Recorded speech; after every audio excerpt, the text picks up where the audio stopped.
My wife lied about her debt while I worked 80-hour weeks to pay it off, so I walked away and left her begging for forgiveness. I'm a 30-year-old guy, and for most of my marriage, I believed working harder could solve every problem. I never thought love meant words or gestures. It meant showing up, day after day, putting in the hours while everyone else slept.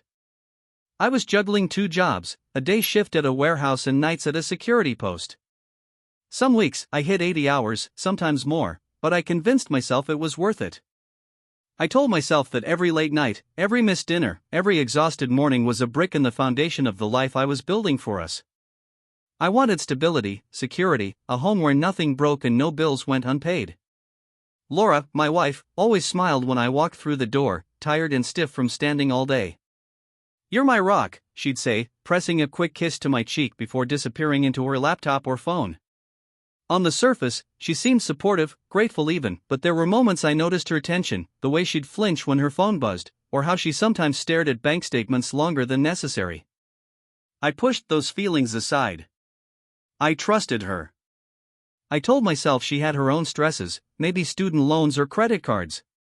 Friends, though, were less kind in their warnings.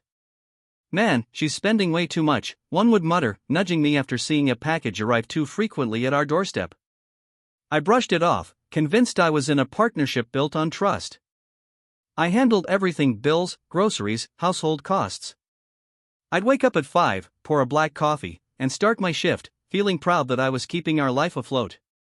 I believed this was love in action: sweat, sacrifice, and patience. But little things began creeping into my awareness: Laura slipping her phone under the couch when it rang, leaving documents half hidden on the counter, quickly closing her laptop when I entered. I couldn't shake the feeling that something wasn't right, though I didn't yet know what it was. And that's when the first whisper of doubt planted itself in my chest, a quiet seed that wouldn't leave me alone. It started small, little things that didn't make sense at first. I noticed Laura's phone lighting up in the middle of the night, and she'd snatch it away, muttering, "Just work stuff, don't worry." I wanted to believe her. I really did. I told myself that suspicion was unhealthy, that a trusting marriage didn't need secrets. But the feeling gnawed at me. There were charges on our shared account I didn't recognize, small ones at first, a coffee shop here, an online order there, but enough to make me pause. I asked her casually one evening as I shuffled bills across the kitchen table, exhausted from a double shift. "Hey, this charge for $500, what's that?" I tried to sound calm, but my voice betrayed the tension building inside me. She smiled, the kind of smile that seemed practiced.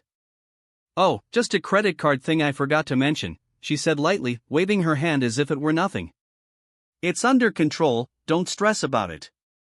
Her tone was soothing, almost reassuring, but I couldn't ignore the pit in my stomach. My friends had warned me months ago, but I pushed it aside. "It's probably nothing, man. You're just stressed," they said. But stress didn't explain the stack of unopened envelopes in the corner, the way she always kept her laptop angled away from me, or how she'd changed the subject every time money came up.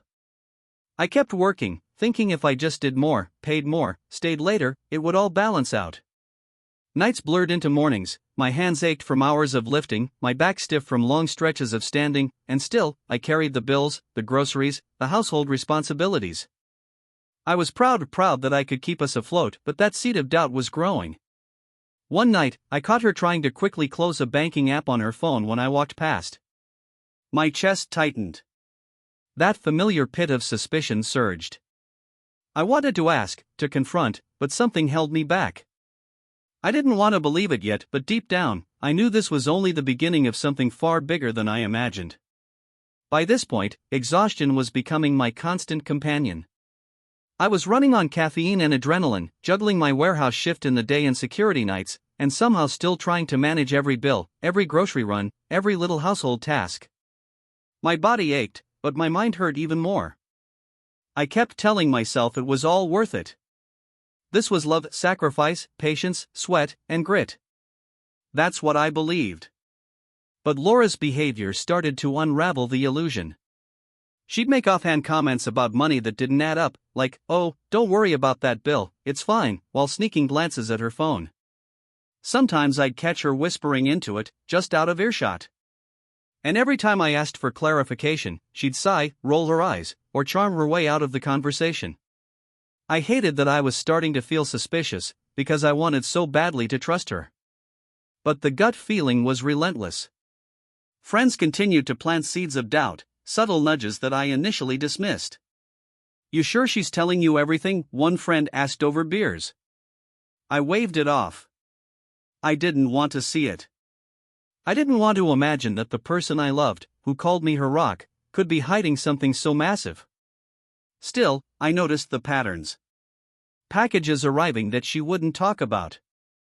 Receipts hidden under her pillow. Her sudden defensive tone whenever money came up. And late at night, when I returned from my security job, I'd find her staring blankly at her laptop, quickly minimizing windows as soon as I stepped near. The house felt colder, more tense, and I felt a creeping isolation. One night, I caught her hurriedly shoving a letter into a drawer. The return address was from a financial company I didn't recognize. My hand shook as I held the envelope, and a wave of dread hit me like a punch to the chest.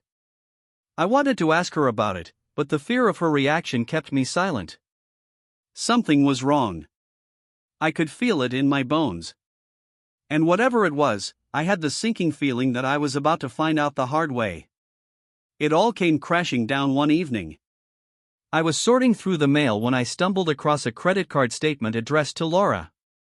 I thought it was routine at first, but then I saw the balance. My chest tightened. $12,000. I froze, staring at the numbers like they were written in some foreign language. I knew she had credit cards, but nothing near this.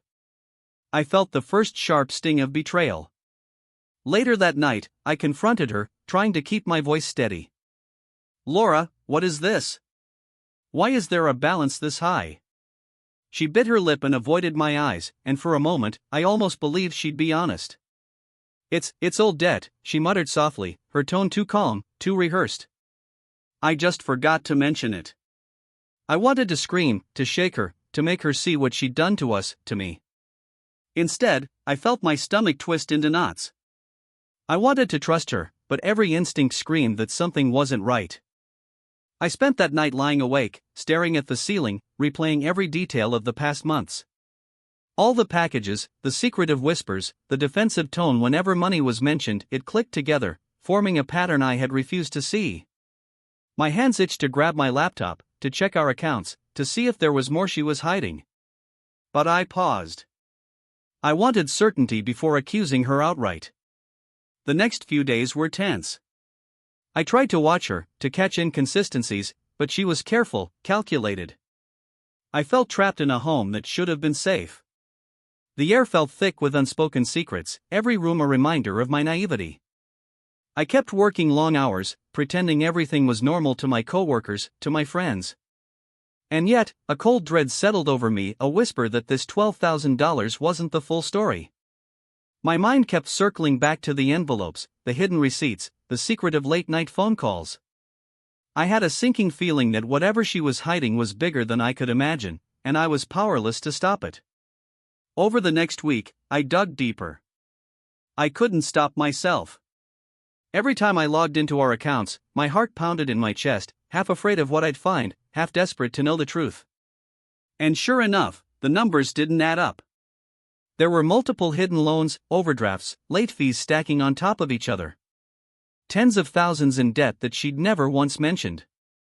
My hands shook as I scrolled through transactions, seeing purchases I couldn't recognize, luxury items, online shopping, subscriptions I had no idea existed. Every line made my chest feel tighter, a heavy, suffocating weight. I confronted her again, trying to stay calm, trying to reason like an adult. "Laura, this isn't a small oversight. Why didn't you tell me about all of this?" She shrugged, smiling faintly, like I was overreacting. "I forgot. I didn't think it was a big deal," she said. Her tone was light, almost casual, as if she hadn't just upended our entire financial life. I wanted to scream. I wanted to shake her until she realized how serious this was. But I stayed silent, letting the anger simmer inside me, bubbling like molten lava. Friends started cornering me with questions, nudging me toward reality. "Dude, "You sure she's being honest?" one friend asked after seeing my anxiety. I brushed it off at first, but the gnawing feeling wouldn't let me rest. I realized I'd been blinded by trust, blinded by love, and now I was staring down the consequences. I began keeping a detailed log, documenting every transaction, every hidden account, every lie. I wanted proof, not just suspicion. And as I pieced it all together, the truth hit me like a freight train. This wasn't a mistake. This was intentional. She had been hiding it all from me, and I had been working 80-hour weeks to pay off debts I didn't even know existed.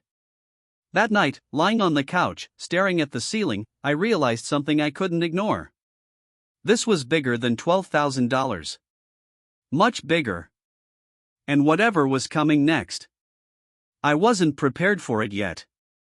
It was midweek when I stumbled onto the real bombshell. I was reviewing our finances late at night, exhausted from a 14-hour day, when I noticed something strange in our joint accounts, a second credit card I'd never seen before. The balance, $18,000. My stomach dropped. This wasn't a simple oversight or an old debt she forgot about. This was deliberate, a hidden financial weapon she'd built without my knowledge. My hand shook as I stared at the numbers, and for the first time, anger replaced the exhaustion that had been my constant companion. I confronted Laura the next evening, trying to stay calm. Another credit card? In my name? How could you do this without telling me? Her reaction was subtle, almost rehearsed. A sigh, a quick glance away, and then, "I thought it would be easier if you didn't worry about it." She tried to make it sound reasonable, like she'd done me a favor. But I could feel the manipulation radiating from her. Every word she spoke was calculated. For hours that night, I lay awake, the weight of betrayal pressing on my chest. All those months, working myself to exhaustion, thinking I was building a stable life for us, while she secretly undermined everything. Packages I thought were innocent, late-night calls, hidden receipts, they all connected now. I felt like a fool, blinded by love and trust. I started documenting everything, creating a timeline of lies and hidden transactions. I wanted evidence, proof I could hold in my hands, because my mind refused to accept that this could be real. I thought back to every friend who'd warned me, every quiet nudge of doubt I had dismissed. They were right. I had been completely deceived. And then it hit me, this wasn't just a money problem. It was control. She had been manipulating me, keeping me exhausted, busy, distracted, so I couldn't see what she was building behind my back. I clenched my fists, feeling a surge of something I hadn't felt in months, clarity. The realization settled in like a storm brewing over my heart. Whatever came next, I knew it wasn't going to be easy. I couldn't hold it in any longer. That evening, after my security shift, I came home with every bank statement, spreadsheet, and documented transaction spread across the kitchen table. Laura was scrolling on her phone, completely unaware that I had discovered the full extent of her lies. I took a deep breath, my hands trembling slightly, and said, "We need to talk. Now." Her head snapped up, eyes wide, a flicker of panic crossing her face, but she masked it with a practiced calm. "About what?" she asked, her tone light, but I could hear the tension underneath. I laid it out, every hidden loan, every secret card, every overdraft. I told her how I'd been working 2 jobs, 80 hours a week, paying bills and groceries, completely unaware she was hiding debts in my name. Her reaction was almost casual. "You're overreacting," she said, waving her hand as if dismissing a fly. I didn't think it was that big a deal. I felt my chest tighten, the betrayal burning hotter than any exhaustion I had ever known. I wanted to shout, cry, throw things. I wanted her to understand, to feel a fraction of the stress, the exhaustion, the humiliation I'd been carrying. I could see her trying to charm her way out of it, softening her voice, leaning closer, hoping I'd fall for it. But I couldn't. Not anymore. The love and trust one had clung to for years were gone, replaced by a mix of rage, disbelief, and a new, dangerous clarity. I spent the rest of the night sitting at the kitchen table, listening to her protests, her excuses, but I barely heard a word. My mind was running through options, possibilities, ways to reclaim control over my life and finances. She had pushed me to my limits, and for the first time, I realized the power had shifted. And yet, even as I felt that spark of control, a dark, cold feeling settled in. I knew this wasn't over. Not by a long shot. Because what came next would change everything for both of us. I hit my breaking point a few nights later. After an 80-hour week that left my body screaming and my mind numb, I came home to find another statement waiting in the mailbox. Interest had racked up even more than before. My exhaustion wasn't just physical anymore, it was mental, emotional, a weight pressing down on me from every direction. I sank onto the couch, staring at the ceiling, the fluorescent kitchen light casting shadows across the walls. I felt trapped, betrayed, and completely powerless. Laura walked in, humming softly, trying to act normal. "Hey, tough week?" she asked, leaning against the counter. I barely looked at her, my voice low and tight. "Do you have any idea what you've done?" She tilted her head, feigning innocence. "What do you mean?" I could feel my hands shaking. I wanted to yell, scream, maybe even throw something, but all I could manage was silence, letting the rage build into a cold, hollow ache. I thought back to every sacrifice I'd made: long hours, skipped meals, missed nights out with friends, the constant mental load of keeping us afloat. And for what? To discover she had been lying, hiding debt, manipulating me while I gave everything I had? The humiliation stung harder than any physical pain. I realized that love, trust, and loyalty weren't enough when someone decided to exploit them. I called my closest friend that night, my voice cracking. "I don't know what to do. I feel like I'm losing everything," I whispered. "They told me straight, you're being used. She's playing you. You need to protect yourself." I knew they were right. Lying in the dark, I felt a mix of fear and determination swirling inside me. This wasn't just financial betrayal anymore, it was personal. And I knew I couldn't continue down this path, giving, sacrificing, and pretending everything was fine. I clenched my fists, feeling the first spark of clarity in weeks. Something had to change. But leaving everything behind, that thought terrified me. And yet, deep down, I knew it was the only way forward. After that night, I started planning quietly. No yelling, no confrontation, just strategy. I began separating my finances from hers, opening new accounts under my name, moving bills and savings out of reach. It felt strange, almost surreal, like I was preparing for a battle I hadn't fully acknowledged yet. But every time I saw her casually scrolling her phone or smiling at me like nothing was wrong, I felt the fire of betrayal reignite. She had taken everything for granted, assuming I would always be there, working myself to the bone. Not anymore. I started keeping track of every single transaction she made without telling me. Every hidden purchase, every overdraft, every late fee, it all went into a spreadsheet that I updated daily. It was meticulous work, exhausting in its own way, but it gave me a sense of control I hadn't felt in months. For the first time since discovering the debts, I felt like I was fighting back, silently but deliberately. Meanwhile, Laura continued acting as if nothing had changed. She tried her usual manipulations, soft apologies, gentle touches, casual jokes to diffuse tension. But I barely reacted. I was watching her now, observing patterns, noting every attempt to manipulate me. The dynamic had shifted. I was no longer the exhausted husband, blindly trusting and sacrificing. I was the one with the upper hand, quietly gathering the truth. I realized something chilling about our relationship. She thrived on keeping me distracted, exhausted, emotionally drained, so I couldn't see her actions clearly.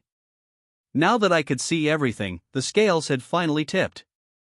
I wasn't just going to confront her, I was going to walk away on my own terms. That night, lying awake in our bedroom, I felt a strange mix of fear and anticipation. I knew the coming days would be tense. And I also knew one thing: when I made my move, nothing would ever be the same again. The confrontation came sooner than I expected. I had gathered every shred of evidence: bank statements, hidden credit card accounts, spreadsheets tracking every secret debt. When Laura came home that evening, I didn't hesitate. "We need to talk. All of it.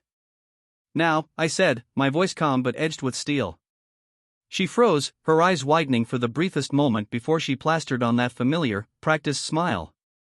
"About what?" she asked, almost casual, almost defiant. I laid it all out in front of her, every hidden debt, every overdraft, every secret financial move. Do you understand what this means? I asked, keeping my voice measured. You've been lying to me, manipulating me, while I worked my ass off 80 hours a week to pay off debts I didn't even know existed. Her calm cracked slightly, a flash of panic in her eyes. She tried to charm me, softening her voice, leaning closer, hoping I'd forgive, that I'd return to the man who silently carried her burdens. But I didn't. I watched her scramble, the mask slipping as she stammered through excuses, half-truths, and pleas. I didn't think it was that serious, she whispered, voice shaking. I thought you'd understand, but I didn't flinch. I held the upper hand for the first time in months. Every ounce of betrayal, every night of exhaustion, every dollar spent without my knowledge, fueled the clarity I felt now. Friends and family didn't know the half of it, but I didn't care. This confrontation wasn't about them, it was about me reclaiming my life, my power, my dignity. I told her, simply and coldly, I will no longer pay for your debts. I will no longer allow this manipulation. You're responsible for your own mess now. She tried to protest, to beg, to cry, but I kept my calm, unwavering. And in that moment, I realized something powerful, the tables had finally turned. The person who had spent months controlling me, wearing me down, now had no leverage at all. But even as I walked away from that table, I knew the next step, the final break, was coming, and it would leave a mark neither of us would forget. The next morning, I made my move. I packed my essentials quietly, careful not to wake Laura. No dramatic exits, no shouting, just deliberate, precise steps to reclaim my life. I moved my personal accounts, savings, and valuables into a space she couldn't touch, leaving her with the mess she had created. I left a note on the kitchen counter, I've done all I could. Now it's your responsibility. Don't contact me unless it's to deal with the consequences of your choices. When she woke and saw the note, her reaction was immediate. She screamed, begged, and pleaded, tears streaming down her face. Please, don't do this. I'll fix it, I promise. I can pay it back. But I didn't answer. I didn't look back. Months of betrayal, manipulation, and hidden lies had built a wall I would never breach for her again. As I walked out the door, the air felt lighter than it had in years. The weight of her debts, her lies, and the constant exhaustion lifted off my shoulders like a suffocating fog finally clearing. I realized how much power she had taken from me simply by keeping me distracted, tired, and emotionally drained. That power was gone now. Friends called me later, their voices a mix of disbelief and relief. You finally did it, one said. You took control. You didn't let her manipulate you any longer. And for the first time in months, I felt pride in myself, not for working 80-hour weeks, not for covering her mistakes, but for finally drawing a line and standing firm. I knew there would be challenges ahead, financial, legal, and emotional. But for the first time, I felt in control. Laura's begging, her apologies, her desperate attempts to charm me, none of it mattered anymore. I had walked away on my own terms. And as I locked the door behind me, a strange sense of peace settled in, the calm after a storm I hadn't thought I'd survive. But even with this newfound clarity, I couldn't shake the thought, would she ever truly face the consequences of what she did? Weeks passed, and life slowly began to feel like mine again. I moved into a small apartment, rebuilt my finances, and started taking care of myself in ways I hadn't allowed for years. Mornings no longer began with exhaustion and dread, instead, I could wake up, make a coffee, and actually breathe. It was quiet, but in that quiet, I found clarity. I realized how much I had given not just money, but energy, trust, and love to someone who had exploited every ounce of it. And now, for the first time, I could give those things to myself. Laura tried calling, texting, even showing up at the apartment once. I ignored everything. I had learned the hard way that some people only respect boundaries when there are consequences. I saw her desperation, her frantic attempts to regain control, but I didn't let it reach me. I wasn't walking back into that trap. I had finally reclaimed my autonomy, and nothing she could do would take it away.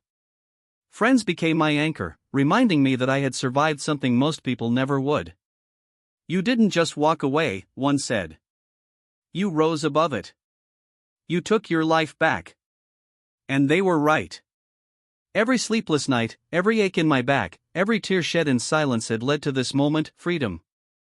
I reflected on what I had learned. Love without honesty is just vulnerability exploited, sacrifice without reciprocity is just suffering, and trust without transparency is a recipe for betrayal. I would never allow myself to be that blind again. And as I sipped my coffee one morning, looking out at the city skyline, I felt an unexpected peace. I didn't need revenge. I didn't need to see her crumble. The ultimate victory was in walking away, standing firm, and reclaiming my life. She would face the consequences of her own choices, and I would continue forward, stronger, wiser, and free. For the first time in years, I was truly unburdened.